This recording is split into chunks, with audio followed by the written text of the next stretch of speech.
Welcome to a new edition of the Terry's Talkin podcast. I'm David Campbell, sports manager at cleveland.com and host. And alongside, as always, Terry Pluto, award-winning columnist from the Plain Dealer and cleveland.com. How you doing, Terry? I am well, David. Good. What did you think of the Super Bowl? And what did you do for the Super Bowl, more importantly? Not much. I actually didn't watch every single second of it. My wife and I went out to eat, and then we went back and watched a little bit of it. I mean, the nice thing, it was a fun game to watch. And I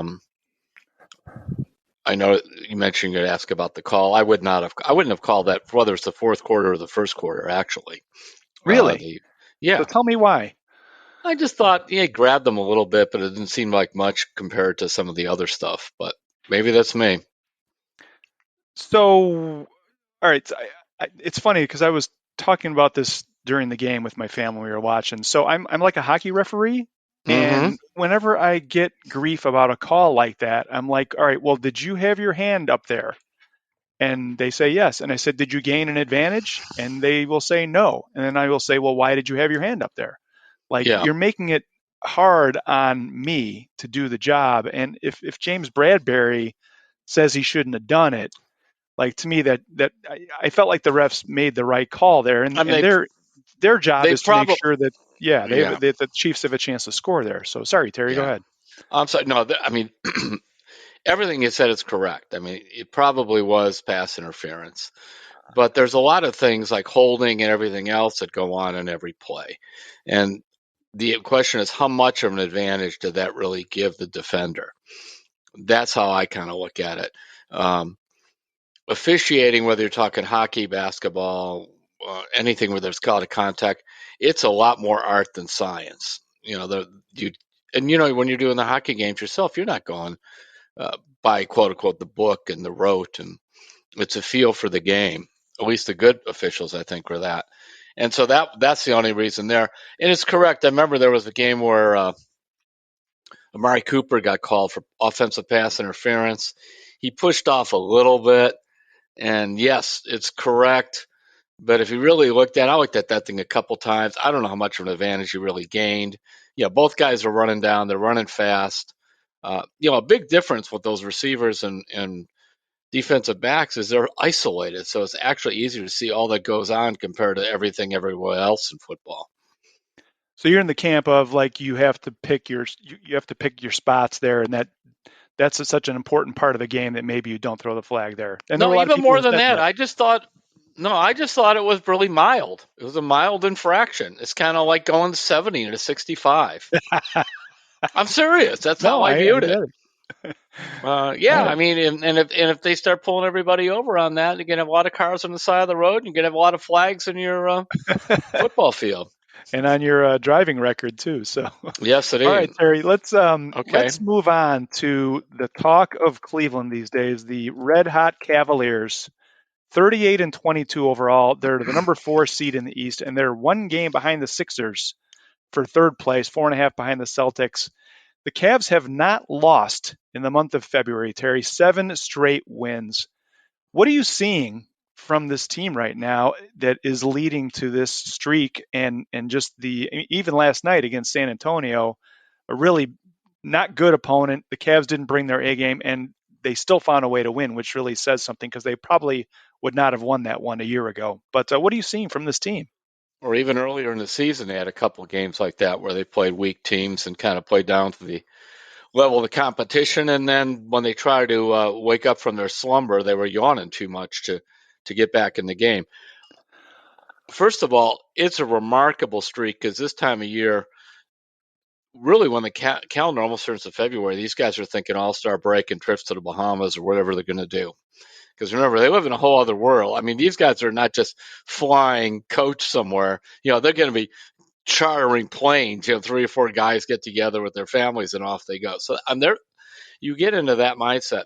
And then secondly, it's a time of the year where you just don't particularly feel like playing a lot of defense. You've been doing it for a whole long stretch. And then when you come back and come into March towards April, you start thinking really playoff positioning. And while we're talking about playoff positioning, I don't think it feels like it that much to the players till the last 20 games. So the fact that they're playing like the playoffs matter, and they're playing like even when they're tired, they're trying to be fresh. And It's just really impressive to me. And Mitchell was not at his best in several of those games in there, and they won anyway. Which, of course, I liked it because that meant it was more team ball with the ball going to the big men more often. You see Mobley's game keep expanding, and you see Jared Allen making his usual 2 out of every 3 shots he takes, and and Okoro is fitting in so well with the others. I mean, now they go, "Well, he scores 6 pointers or whatever." It's not a fantasy league. This is not that. It's not prop betting. It's how is your team playing overall? How does he fit?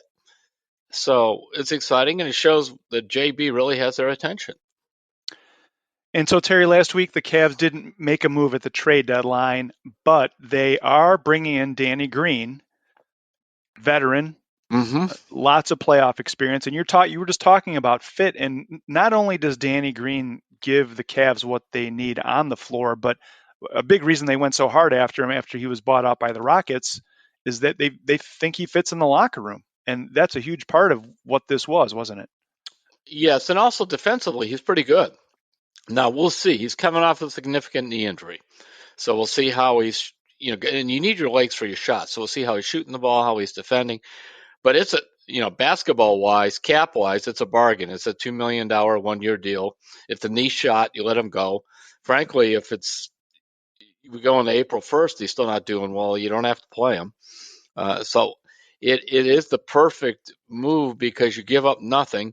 You get a chance to have something that's very important to you, and there's really no downside to it. I remember when they had him in here the first time, and as a rookie, I liked him. He was a 4 year player at North Carolina, and he could shoot some, and you could just tell he had a chance to be pretty good.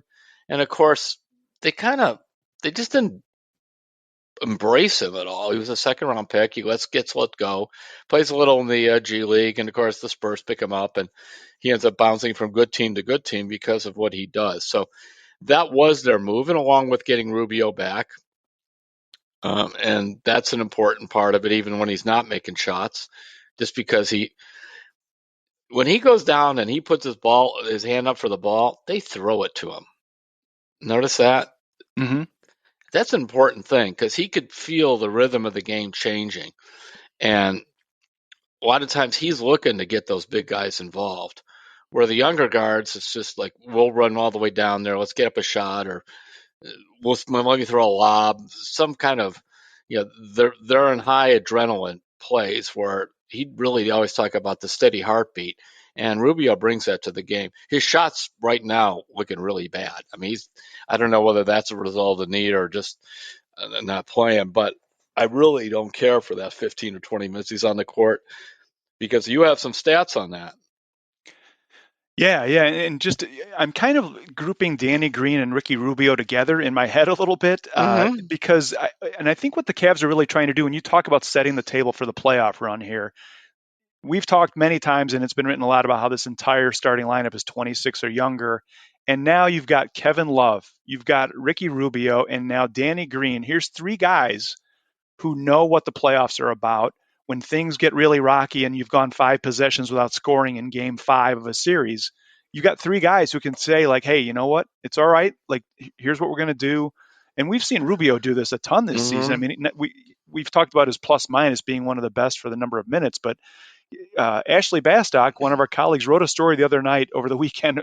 He didn't score a point the other night, but still had such a huge impact on the game. And I think that's something that the Cavs are really going to benefit from, is having Danny Green, Ricky Rubio, guys who've been around long enough to know what the playoffs are about. I mean, I think Chris Fedor had a stat in one of his stories that Danny Green has been in 165 playoff games, Yeah. and the entire Cavs roster has been in 215, and that includes Kevin Love. So you're bringing in a Mm-hmm. guy with 165 games. So I think that's going to be pretty important, right?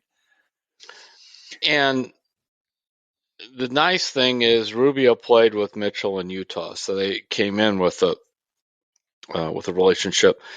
Because as great as Mitchell has been, and he's been a great player for them, he still often shoots too often from 3 point range. Because I'm just saying that when the alternative is him going to the basket, and he just about either gets fouled, scores, or scores and gets fouled. he can get to the rim anytime he wants. That's what Mike Fratello, I remember, told me the day they made the deal. He can get to the rim anytime he wants. And I'm like, okay, but I've even if there's two guys, he's so strong. Usually he draws a foul, or it should have been a foul.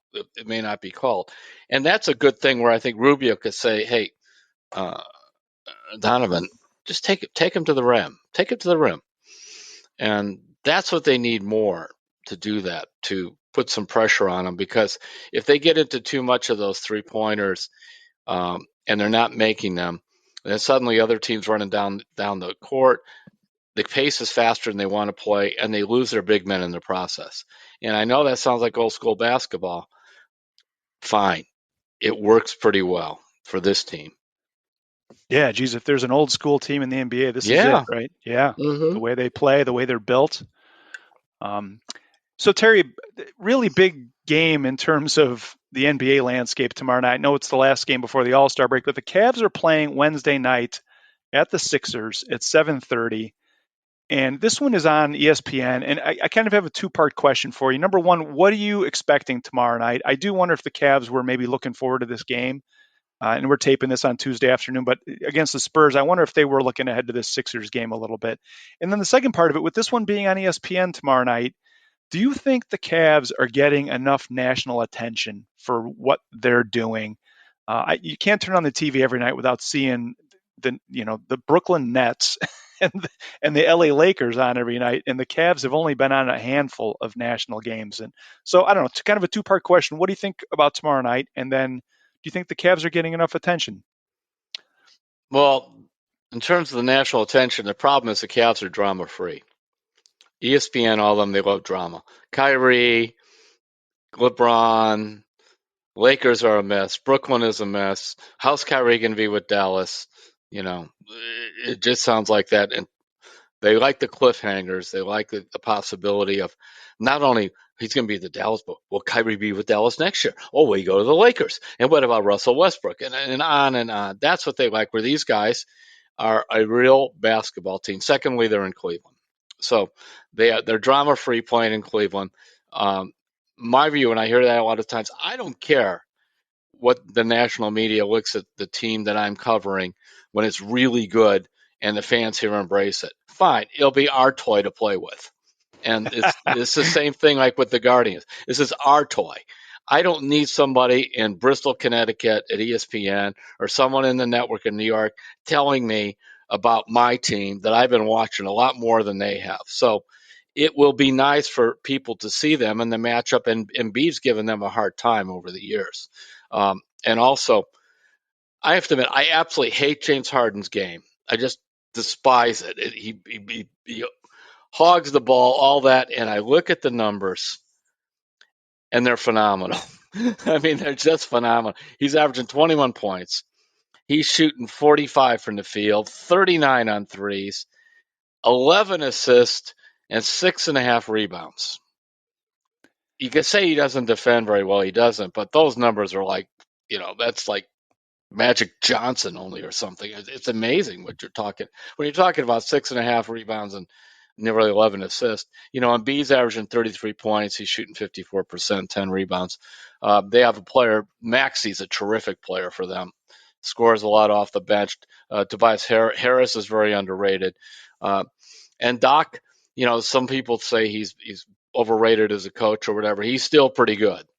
And when he's got players that are listening to him, and by the way, they rank fourth in defense. I was looking, so they're good at it too. It's a great matchup, um, and this is just so nice. We're talking about Cavs being relevant, having big time matchups in the East, playoffs looming, making moves to try and be good for the playoffs.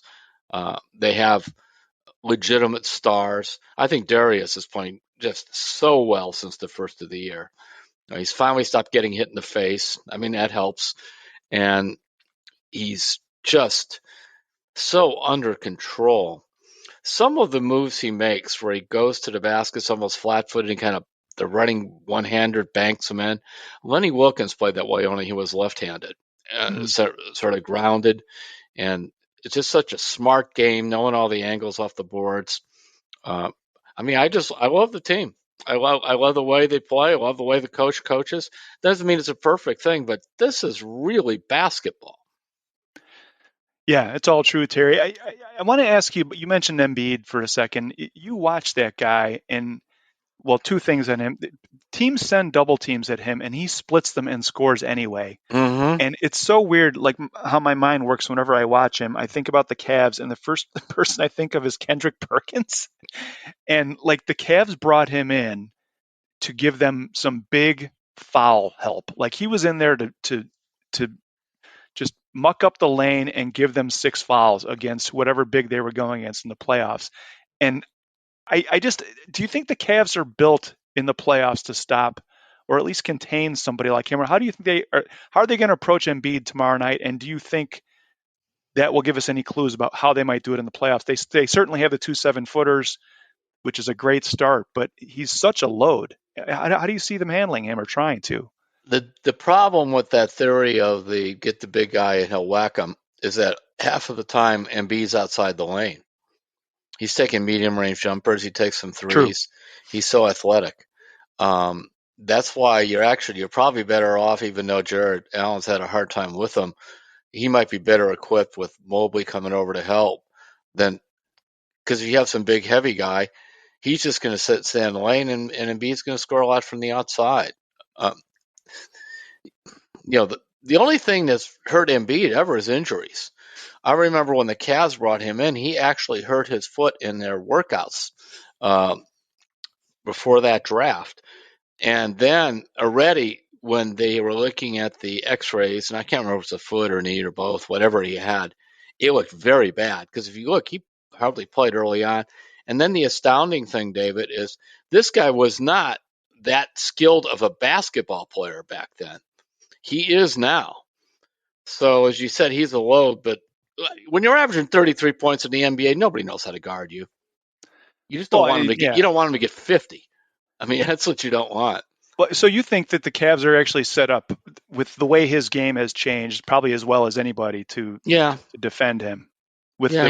with the way they're built, the 2 7-footers helping coming over. Mm, Interesting. All right. like I remember they tried this too when they got knocked out. The Cavs got knocked out by Dwight Howard, and I think it was 2009. So they brought in Shaquille O'Neal. I mean, what a joke that was! I'm here to have a ring for the king and all this stuff. And it did. Shaq played like 40 games. He was like 40 pounds overweight, um, and it didn't work. And so really, you just need to have your best players go after somebody like Embiid. I'm I'm just and I'm interested to see how Mitchell plays in that game. It's going to be Mitchell's a the good one one. guy. He has played 39 playoff games. He's averaged 28 points in the playoffs for his career, so he has a fairly extensive playoff experience. All right. Well, Terry, that'll be a good one tomorrow night, Wednesday. Cavs at Sixers. It is on ESPN as well as the local channels. And then it's into All Star weekend. And coming out of the All Star weekend, the Cavs won't be back until Thursday, the 23rd of February, when they will host the Denver Nuggets down at the Fieldhouse. And that will be another good one. So, anything else on the Cavs, Terry? You mentioned the Nuggets. We're talking about big guys, and even though he can score in the post, um, their big guy Jorgic, the big guy they Jokic? have, Yep. Jokic, yeah, he goes out to the high post, passes great. I mean, he is a combination of old school and new school. And the Nuggets are just a lot of fun to watch. Mike Malone, son of Brendan Malone, excuse me, wonderful young coach. He was here as an assistant for a while. I forgot which regime that was, and it's just good to see that they're a fun team to watch. I'm just, I'm just into the NBA because now I'm sitting there watching Popovich coach a 14-44 team. That was their record, 14-44. Pop's going to the Hall of Fame. He's a great coach. But we've talked about this before, and I'll keep going back. You can get bad and stay bad for a long time in the NBA, even if you're coached by Greg Popovich. I got to tell you though, Terry, even with that record, that team shows up and they play Yes, the they right do. way. They might not have all the talent in the world, but they still bring it, and he won't settle for anything less. And that's what JB Bickerstaff was talking about. Like we have our standard, and the Spurs have their standard that they're going to play to in talent or not. And hey, you know what? I remember when Greg Popovich was in his earlier days with the Spurs, and they had David Robinson, and Tim Duncan was coming out in the draft, Mm-hmm. and all these reporters were asking him like, well, you can't take another 7-footer. What are you going to do with the pick? And he kept saying, well, why can't we take another 7-footer and play them both? And Mm-hmm. we all saw what happened there. And they might be the team that ends up with Victor Wembanyama, the French phenom, 7'4", who can do it all. And that'll turn things around real fast. And the standard will still be the standard with Greg Popovich coaching that It team. will So, be, but if you don't get something like that, you could just stay bad for a long time. See, that's the interesting thing about what happened here. There was no number one draft pick for the Cavs. Garland was 5. Uh, well, Sexton was an 8. Mobley was 3. Now, Mobley should have been number 1, but he was 3. And they Allen was picked up in a trade. They made the Mitchell deal. So, yes, they were lottery picks and very good ones because you could mess up in the lottery a lot too. But it just, there wasn't like a Tim Duncan or David Robinson, as you mentioned, or um, it's really phenomenal what happened here when you look at the overall landscape of the NBA. well, and as you've written, Terry, it all traces back here to the Allen trade, Yep. and then you can trace everything that's happened from that, and it's just been really something to watch come together. So, all right, well, enjoy the All-Star Game weekend. It's always fun to watch these guys just out there playing for the joy of it and having a great time. That'll be in Utah this weekend, and then, as we said, the Cavs are home against Denver next Thursday, the 23rd. So, all right, Terry, should we take a break? Sure. All right, let's do it. When we come back, we are going to get into some Cleveland State basketball, and we have more emails from our listeners about times they played against notable athletes during their younger days. We'll read some of those. We had some great ones last week and some more good ones this week. And we've got a good Hey Terry question. We're also going to talk about Terry's faith in you, Colin, for this week. So we'll be right back on Terry's Talking.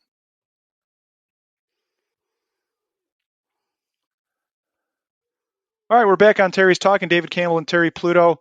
Terry, we were talking about the Super Bowl earlier, and I guess it's always Brown season here, and we've got the combine coming up at the end of the month. The Browns will not have a first round pick. What do you want to talk about with the Browns? Well, instead of me answering, you watched the Super Bowl and you thought about the Browns and you thought what? I'm asking you that question.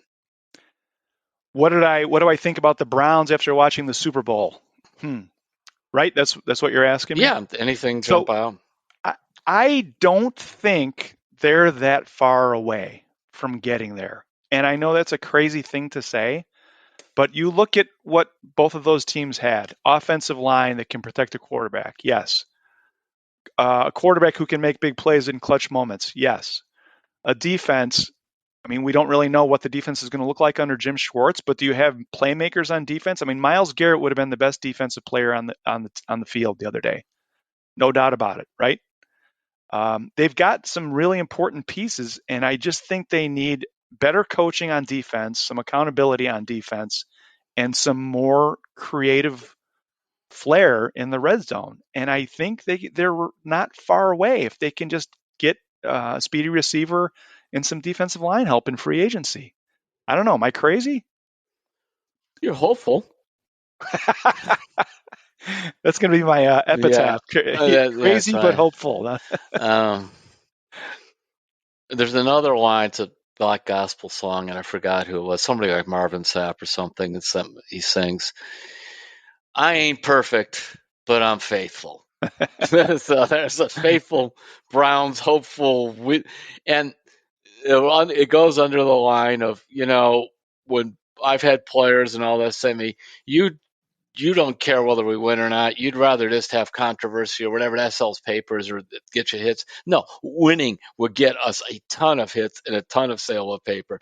You get a Browns team at least within sniffing distance of the Super Bowl and watch what happens.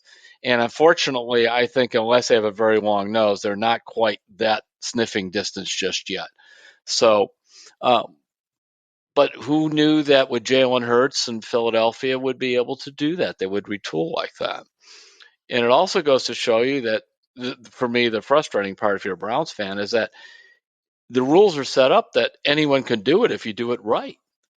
Well, absolutely. I mean, look what happened. I mean, there's no Tom Brady on this team, but things change quickly in the NFL, Hmm. and Tom Brady goes to the Bucks and they win a Super Bowl like right away. Yeah, And there are some good players on this team, and I just thought the defensive coaching was so lacking last year that if they get that fixed, it's going to make a huge difference and it's going to give the offense more opportunities.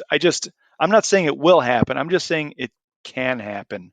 And I'm not saying they're going to make the Super Bowl, but I think they could be right there pretty quickly, like in a year or two. you can go from 7-10 to 10-7. I'll buy that. I'm not going to go anything farther than that, but um, I was just watching that. Now that turned out to be modern football in terms of how much the scoring was. Some of these other playoff games are not. So I just wonder what you thought, because I have to admit, after a while, thinking about the Browns from last season going to this season was so far away, and they haven't made any other moves. My mind becomes numb. I'm serious. I just can't really come up with anything new about them until we go to free agency and that kind of stuff. Yeah, I just thought everything that could have gone wrong last year did. I mean, the fact that they had the 25th ranked run defense in the league, it shouldn't have been that bad. And throwing Deshaun Watson in after 11 games, and it was basically a 6-game preseason, as we've talked about. I just think it was just such a season of transition. They should have won 8 or 9 games. They gave the Jets game away. I'm just thinking in terms of talent and Hmm. projecting toward the future here. It couldn't have gone any worse, really, if you think about it. Although Brissett gave them a lot more than anybody could have anticipated, but it still didn't help. That's always the problem with the Browns. Seriously, the parts are far greater than the whole, and those pieces sometimes fit together in a more coherent way, we're going to be frustrated. But I am happy about the fact that you can look and see. I mean, Nick Chubb would have been the best running back in that game, for example, and Mari Cooper would have been one of the best receivers. As you said, Garrett could have been the best pass rusher. This I meant about the different pieces. The offensive line would not have been embarrassed in that game at all. So I don't know if they could have done anything at all. Both those quarterbacks probably would have thrown 45 points on them, but we'll see if that changes. Well, that's what the offseason's for, but I do think Jim Schwartz is going to be the most important person in that locker room next year. I think he can elevate everybody's performance. So we'll see. But all right, Terry, let's move on to Cleveland State basketball. You're doing a two-part column this week about Cleveland State, and they are going into a Friday game against Wright State at 7 o'clock down at the Wolstein Center. They're 16-11. They were picked to finish seventh in the Horizon League, and they're 11-5, and they're in second Mm-hmm. place. You have been talking to people there just about what a surprise this has been this season, and Scott Garrett, the AD, was kind of giving you some background on just how it's happened. Well, when you look at the previous 2 years, I think they were 39-19. Went to the they won the Horizon League regular season title both years. Went to the NCAA once, NIT the other time, with Dennis Case. Then Dennis Case takes off from Missouri, which uh, I had some Cleveland State fans go, "Oh, when we get a good coach, you lose one." No, this is the first time in the Division One era a Cleveland State coach has left Cleveland State for a better job. This is actually what happens in other good major programs. They come and they get your coach.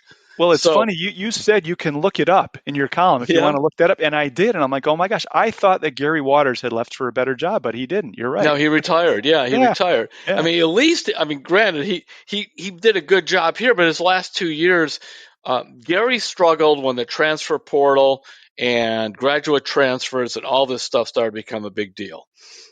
It just was very hard for him to kind of get his mind around that.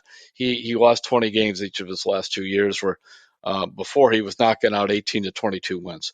Uh, so the question then was for Scott Garrett. Okay, we've lost Dennis Gates, and Gates takes two of his top players with him.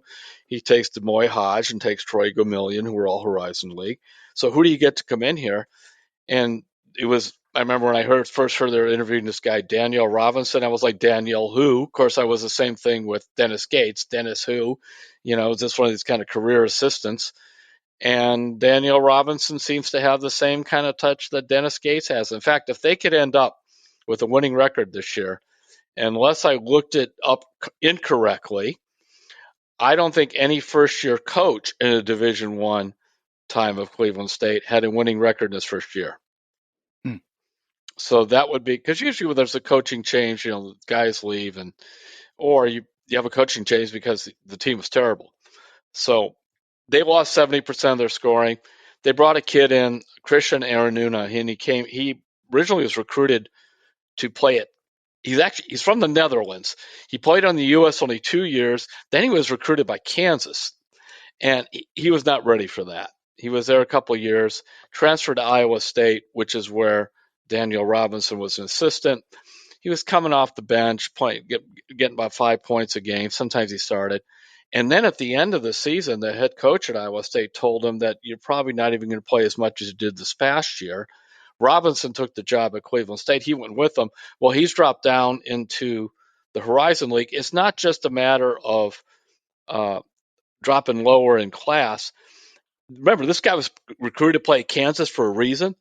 That player is finally starting to come out, and he's averaging 15 points and 7. That's been the big game changer for them. And Daniel Robinson is right out of. I'll tell you one thing. Maybe the Browns aren't going to play any defense, but the basketball teams in this town play defense, and they did. I mean, he's pounding defense away from them. In the off season, he had them rolling tires around the soccer field and doing all these other things to get physically stronger. I mean, he's old school in one way, but he's got the Dennis Gates flavor for, they have the academics council and they have this council and they've got the guys with their own ideas. So, and by the way, he's mad because the GPA came in at 2.92. The goal was 3, and he's upset about that. And they only had 4 kids on the dean's list. They said we should have more because Gates set that standard of higher, and they want to keep it going. And so, in other words, they didn't do this by bringing in a bunch of blockheads that could play some ball. They really didn't. Gates didn't do it, and this guy hasn't done it. So that's why I love the mid-major level because of stuff like that. We're not talking about NIL money and all those other things. Well, and you've used this term in your writings about Cleveland State the last couple of years, Terry. It's a place where people go to get opportunity. Like Yeah. they never get a chance. They're coaching. They're a longtime assistant, as you said, or they're a player, and maybe they fell out of favor with the coaching staff, or they had an injury, and they're like, all I need is a chance. And Daniel Robinson, I think, said that in your column. Yeah. All I Yeah. needed was a chance, and you bring together a bunch of people who are really wanting to grab that chance, grab that opportunity, and that's what happens. It really can come together. Dennis Gates interviewed, I don't know, 3 or 5 times for head coaching jobs and didn't get one anywhere. Daniel Robinson is the same thing. He said at least 3. He was trying to remember how many times he's been rejected, frankly. And they were not, he asked me not to name the schools, but they were mid-major schools. These were not big-time schools. And 22 years, he started at Arkansas Little Rock. He went to Indian Hills Junior College, was hardly recruited out of school. Then he went to Arkansas Little Rock, played fairly well there. Then he was a grad assistant. He lived in the dorm with the players. He mopped the floors. He monitored the study halls. He's not coming out of the Duke, Kentucky, the blue blood coaching line. This guy, Illinois State, Loyola Chicago, those kind of places. So, and just like Dennis Gates, they got to know each other quite on these junior college coaching runs and everything else. So, hey, my hat's off to Scott Garrett. I think he's found another winner. And boy, that's not easy because you bring a assistant who's never been a head coach anywhere, you really don't know what you're getting. You don't know. All right. Well, the Vikings are playing again. Just to recap, they're playing Wright State on Friday at 7. They're a game behind the leaders in the Horizon, so we'll see how that one goes. So, all right, Terry, you got us off on a very fun tangent a couple weeks ago. We started talking about notable athletes we'd played against in our younger days, and we've been inviting listeners to send in emails about notable people they've played against, and we got some more. We had some really good ones last week and got some more this week. So, you ready to run through some of these? Mm-hmm. All right. This first one is from Ron Taylor. He's from Powell, Ohio. And he says, first, I love the podcast. Thanks for that, Ron. Being the same age as Terry, we share similar Cleveland memories, have enjoyed all of his books too. Anyway, I was fortunate enough to be a fairly decent athlete in Columbus in the early 70s. Playing for Columbus Brookhaven, I grew up playing Little League with Archie and Ray Griffin. They ended up at Columbus Eastmoor, so we then played against each other. But I also played against and guarded Fred Saunders in basketball. He played for Phoenix and Boston in the NBA. I played football against Doug Smith of Columbus Northland. He was a center. He spent 12 or 13 years with the LA Rams and was all pro. Cedric Brown of Columbus Linden. He's got some other ones in here, Terry. M.L. Okay. Harris of Columbus North. And I grew up playing baseball for Coach Chick O'Neill, who played with his sons Mike and Pat while watching their younger brother Paul O'Neill grow Hmm. into the player he became with the Reds and the Yankees. His sister Molly was a journalist and writer for the New York Times, food and restaurant writer. Keep up the great work, and I love the show. Thanks for that, Ron. So that's quite a list. That's that's several. That's some career, Yeah. Ron. Well, when Sal Bandel passed away, I remember that in the summer I played against Chris Bandel, who ended up being a big league catcher for a little while. His younger brother. He actually was playing the infield then. Hmm. Uh, he was playing. I think he went to Solon, but I forgot what the summer team was. It was a pretty good one of those, and they converted him to catcher, I believe, in college. And sometimes that's the thing. You go to a guy and say, you want to be in the pros. Can you catch? Yep.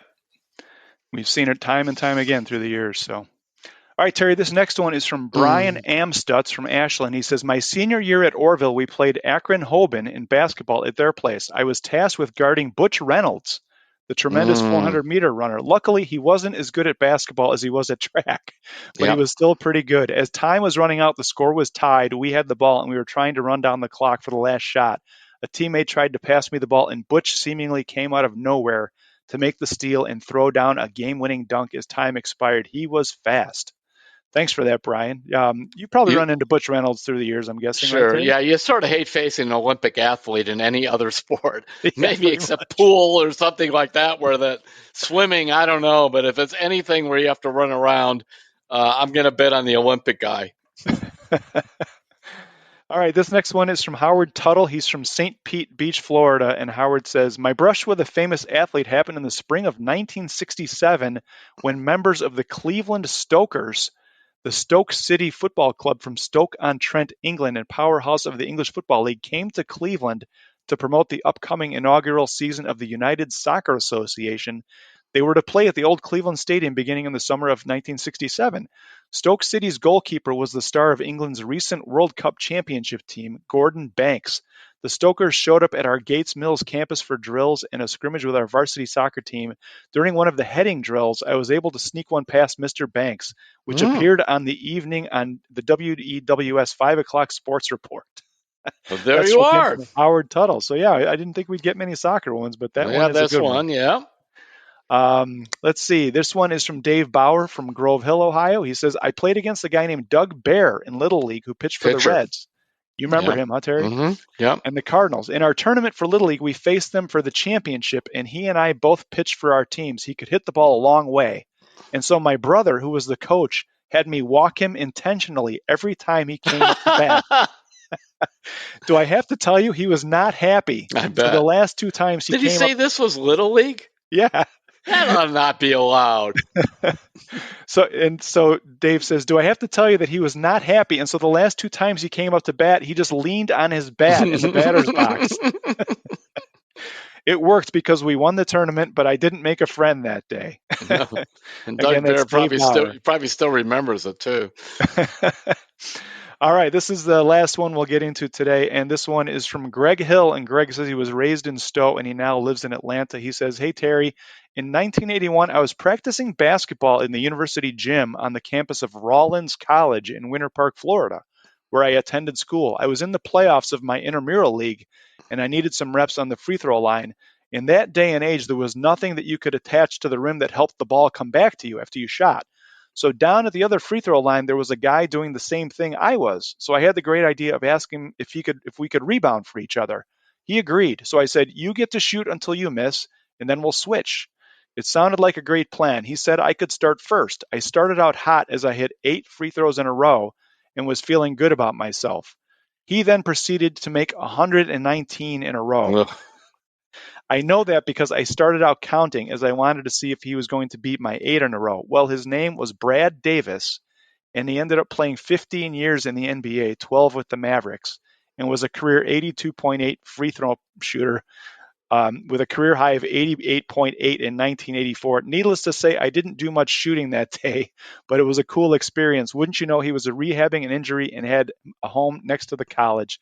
Love your podcast. I wondered why he was there. Yeah, I love your podcast, guys. And Terry, I absolutely love your columns and have since the late 1980s. So, well, thanks Yeah, for that, Brad. Craig. Yeah, Brad Davis was good. The remarkable thing when you start hearing somebody just makes 50 or whatever in a row is, don't your arms get tired? You would think, but I No, mean, that's, seriously, because yeah. you could just easily be short or something. So, well, nobody was there to debate it. If he says it was 119 in a row, nobody else was probably in the gym. It probably was. Yeah, who was it who set the all-time? Oh my gosh, the guy from the Rockets, the little guard who I think he set the all-time Calvin free throw. Murphy, I Calvin believe. Murphy, that's Yeah, right. Yeah, so that's up in Calvin Murphy territory there yeah. when you're making over 100 in a row. So, well, thanks for all those letters, everybody. If you like, we're going to keep this going. If we get some more in, we'll continue to read them. You can email those to us at sports@cleveland.com, and we will try and include them on an upcoming podcast. So. So, what are our Hey Terry questions? So let's go to those. All right. Do you want to do those first, or do you want to do your faith Let's column? let's let's stick with the Hey Terry questions for now. Okay, we'll That'll go be to the good. Hey That'll be Terry good. questions. All right. Yeah. We have one here, and this one is from Larry Dukes, and he's from Charlotte, North Carolina. He says, "Hey Terry, I've read your columns for many years and appreciate your professionalism with Cleveland sports and sharing your faith. I lived in Cleveland through 2005, and then my family and I migrated to Charlotte. I've always been a Browns and Indians and Guardians fan and Cavs. My question is, I'm very happy with the Browns' hiring of Jim Schwartz as the defensive coordinator, since I feel that with the timing of the current roster, Kevin Stefanski has about 2 years to produce a winner in Cleveland. Will Schwartz's defensive schemes using the wide nine concept and adding new players be enough to turn the Browns around? I love the 3-4 defensive line, but I realize that the Browns have the guys not suited to that alignment.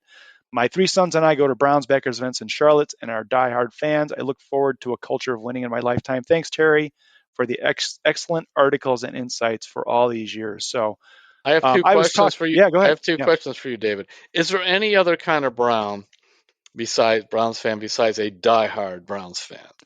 they are all the diehard type. I They would say there's always not they many. always Either you're all describe in or not. themselves as that. Yep, And that's then the true. secondly, when we talk about lifetime, exactly how many decades does our dear reader plan to live? I don't know, but we could ask him. We'll find out. We'll have Those to are have things Terry that do. come up when I'm speaking at different places. And Yeah. I'll say, well, okay, my lifetime. Like, well, how long do you plan to live? My mom, by the way, Melva Hardison, the 97-year-old African American lady, my mom, today, Valentine's Day, is birthday number 97 for her. Wow. So Congratulations. we still did our walk around the nursing home there, and when she's like the star in their thing, and had her balloon. Everybody's giving her happy birthday balloons. She was just hoping nobody would shoot them down, and so that was no. It was we had a nice morning with that. Is And she she's a just had diehard Browns fan? she could care less about the Browns. There you go. It's perfect. There's No, there nobody it in between. is. You're either all in or you're Yeah, not. So no, she could care less. So she likes the Cavs, and she's a LeBron fan because remember, she is the one. LeBron's grandmother did her hair that's right. at the house. That was a story there. So Terry, I was talking about Jim Schwartz earlier. How do you feel, and do you think the Jim Schwartz era will be a success in Cleveland? Well, this is one of those. If it doesn't work with him, then you really have to wonder, like, what are you doing? I'm serious. Is the roster really that poorly constructed? Is there something else going on here that's causing problems? Because I cannot think of a coordinator that came in here with more hype or a bigger reputation. Lindy Infante back in the '80s as an offensive coordinator, maybe, but that's it. I mean, nothing else pops to mind, at least for me. And so I think it's a possibility that he can do a lot. By the way, we did over the weekend. I did a kind of hate Terry Brown's questions, and a guy said he's worried about backup quarterbacks, which actually is sort of fun. It's always fun with that. So, did you see my pick for who the Browns should get for their backup quarterback? I read it, but I don't remember who was it. Gardner Minshew. Yes. Because I mean, Jacoby's going to get a job somewhere, I think, as a starter. Um, and yeah, Gardner Minshew, who's stuck behind Jalen Hurts. Um, by the way, he played a lot against the Browns. Remember when the scrimmages they had with the Eagles? I didn't know they were going to the Super Bowl. I came out of there and I remember I was telling a couple of people, they look pretty good, Philadelphia, because at that point I think they kind of did they creep into the playoffs last year. I can't remember, but they were like 9-8 or something. Nobody was talking about anything like this. And Minshew played quite a bit and looked excellent. Now maybe we go back and look in retrospect. So did a lot of other quarterbacks, including Joe Flacco. So, um, but I liked Minshew going back to Jacksonville. You know, kind of a Jacoby Brissett guy. His record is a losing record, but the stats are there, and I think. I want a legitimate backup quarterback, Dave. I don't want Garrett Gilbert or somebody. You know, I want a real quarterback because I don't know. Will Watson get hurt or what? I just like a guy back there that has a clue. Yeah, and some experience too, and he is Mm-hmm. an unrestricted free agent. So the Browns are obviously they don't have all their draft capital as they would usually have because of the Watson trade. So that's someone I'm sure they'll be looking at. So all right, Terry, do you have a book recommendation this week? What have you been reading? A book recommendation. So, um, well, one of the ones because I've had some people. All right, it's a bad self plug. It's Vintage Browns, but here's the reason why. Because I've had people they're down on the Browns in this, and then they go, oh, but yeah, even when they were good, you had the drive, you had the fumble. I'm like, give me a break.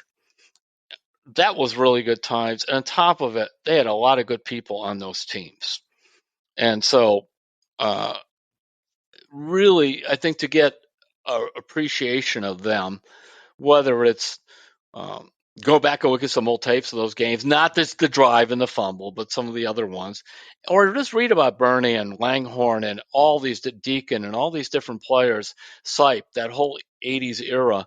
Um, that is the last time, by the way, the Browns have had back-to-back winning seasons, and they did it with guys that I think people still treasure. And so, granted, I always want to sell more books, but I also want people to have a greater appreciation of that part of Brown's history. All right, and you can find all of Terry's books at terrypluto.com. And I know you have some more books on the way that you've been working on. So be adding to your list of accomplishments in the literary world. Well, that's pretty much it. I never talk about them till they're out because a lot of now and then it's kind of like a trade you think you had made, and then all of a sudden something happens. So Yeah, there's no paper to be had, for example. no, yeah. So um, let's see. I want a couple other plugs here. If you'd like to subscribe to cleveland.com, we would love to have you helping support journalism. And as I always say, the easiest way to do that is just go to cleveland.com/Browns and click on the blue banner at the top. You get all kinds of cool stuff. Texting with our reporters who cover the team, a daily newsletter, and that's a good way to get all that stuff. So, and if you want to send us a Hey Terry question or some kind of a tale of you playing against a notable athlete, we'll continue to do those. Just send it to sports@cleveland.com and put Terry's Talkin or Hey Terry in the subject line, and we will try and get it on here. So I think that's it, Terry. We good? In honor of Les Levine, I'm going to say it of all the podcasts we've ever done, this is the most recent. There we go. A fitting way to end it. We'll catch you all next week on Terry's Talkin.